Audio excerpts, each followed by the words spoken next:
A fully loaded Boeing 747 weighs up to 400 tons at landing. It touches down at roughly 270 kilometers per hour, and its tires go from completely stationary to full speed in less than half a second. That smoke you see billowing off the runway on touchdown? That's rubber burning. So how does the tire survive? Why doesn't it explode on contact, like any car tire would if you tried the same thing? The answer is 6 layers of engineering that most passengers never think about. Today, you get to know about why aeroplane tires don't burst on landing on the unexpected history.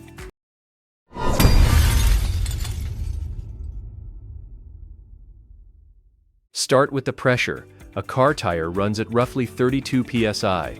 An aeroplane's main gear tire runs at 200 psi, more than 6 times higher. Fighter jet tires go up to 320 psi.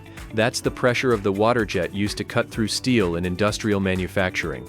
But higher pressure alone would make a tire more likely to burst, not less, so the construction compensates. Aircraft tires contain multiple interlocking layers of nylon cord, not the steel belting used in car tires.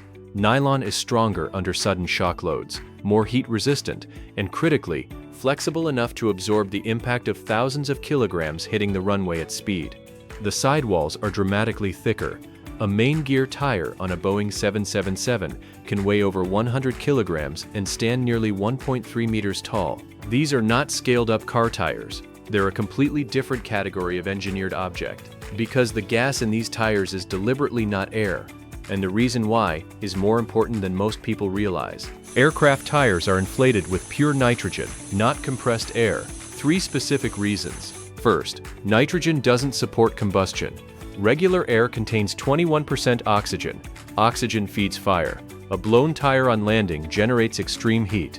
In an oxygen-filled tire, that heat plus the rubber compounds creates a fire risk. Pure nitrogen eliminates that risk. Second, nitrogen is thermally stable. Air expands and contracts significantly with temperature changes. Aircraft tires go from -60°C at cruising altitude to temperatures exceeding 200°C during braking within minutes. Air pressure would swing dramatically across that range. Nitrogen remains far more stable, keeping inflation consistent from 40,000 feet to runway contact. Third, no moisture. Compressed air contains water vapor that freezes at altitude, potentially destabilizing pressure. Nitrogen is dry. The inflation stays predictable. Here's the detail that makes landing forces genuinely staggering. Aircraft tires don't spin before touchdown. They sit completely stationary under the plane, then hit the runway at 270 km/h and must reach that speed from zero in under half a second.